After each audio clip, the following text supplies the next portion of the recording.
Yo, what is up guys? It is the man in the can. It is Super Pigman here today with another video, and today we are going to be talking about some Kenshi lore. We're especially going to be talking about the weapons today, and it is mainly because of viewer requests that I'll be doing this today.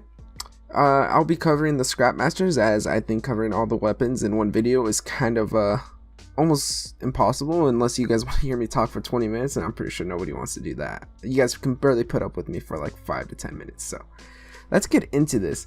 So the Scrapmasters are a group of blacksmiths and apprentices based out of Catun. Now Catun is a city down in south in the bone fields next to Morn, a tech hunter city, and it's a United City controlled area. And even though the group is called Scrapmasters in game, it is implied that there is only one Scrapmasters and the rest of the people are apprentices that help the Scrapmasters in hopes of one day becoming the Scrapmaster. The Scrapmaster is also also functions as a school for the continent. Now this school is pretty cool. I do not know if there's any other schools like an armory school or something like that, or armor school and stuff like that, but we do know that there is a school like the machinist and stuff. When examining the town of Catun, you see there are giant pieces of metal in the field of debris near the town itself. In fact, one of the iron ore nodes outside of town is just a giant piece of old scrap metal. This is probably where the Scrapmasters got their name from. Catun itself is in a dangerous, almost unavailable area with a large amount of beaked things, guerrillas, and guerrilla bandits. However, the United Cities faction controls the town and maintains a heavy military and police force in the area. And I sincerely believe this because the Scrapmasters are the main supporters, the main suppliers of weapons to the United Cities. However, you will also see some soldiers from all factions and other NPCs wielding these weapons.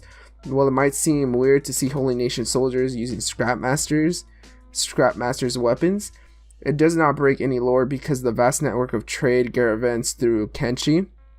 All these Scrapmaster weapons have probably just spread across the land naturally through trade. Even though the Holy Nation is an enemy of the UC, there's no reason they wouldn't use high quality swords like the Catun.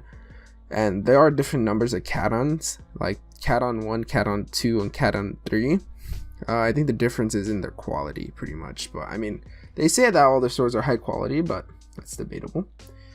When talking to the Scrapmaster, she says that there have been many Scrapmasters for many generations. From this, we can infer that the Mido quality, manufactured by Cross, might be a previous Scrapmaster. However, a few things against this idea is the fact that the Edgewalker weapons are made by a group of smiths hundreds of years ago and better than the Scrapmaster weapons. In fact, the description of the Edgewalker weapons would state that they're better than anything made in the modern times.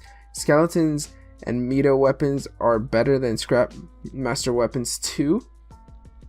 And the Scrapmasters are a pretty interesting group in Kenshi. While they are the best manufacturers in the modern times, in the time that Kenshi takes place, the fact that there are better weapons produced by skeletons and by ancient smiths such as the Edgewalkers and Cross, who made all the metal weapons, we can theorize that there are some techniques that have been lost to time and or kept secret by the skeletons. It makes sense that the skeletons would hide such smithing techniques, as the Holy Nation wants to completely eradicate them. All in all, weapons manufactured by the Scrapmasters are solid weapons and shouldn't be taken lightly because they are freaking sharp. Okay, they are sharp as hell. But onto the Cross. I think this is onto the speculation part, so this is like freehand thinking here, not part of the script. But I think that Cross was definitely probably part of the Scrapmasters. He was probably such a good Scrapmaster that he decided to leave and go. The reason for him leaving would probably not make sense to any of us, but maybe he just found it way more better to just leave and not train people, because he probably wouldn't have been good at it. Or maybe he would have, actually. I'm not judging here because he is a legendary smith, but it's usually people that are talented aren't really good at knowing how to teach other people because you're just naturally gifted. But let's just say that Cross maybe could have been a Scrapmaster, and if he was maybe the best one, because you know it is implied that they did that. You know, the Scrapmasters have had their techniques for over generations and generations.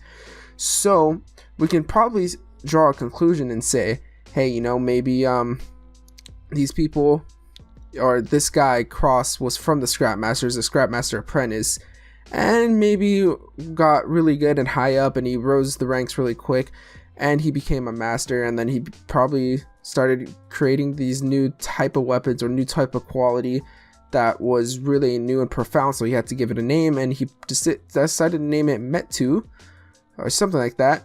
And maybe, just maybe, you can draw a connection that he knew Catun, because Catun wields one of his weapons, and these weapons are extremely rare to find, and they are also really expensive if you do find them.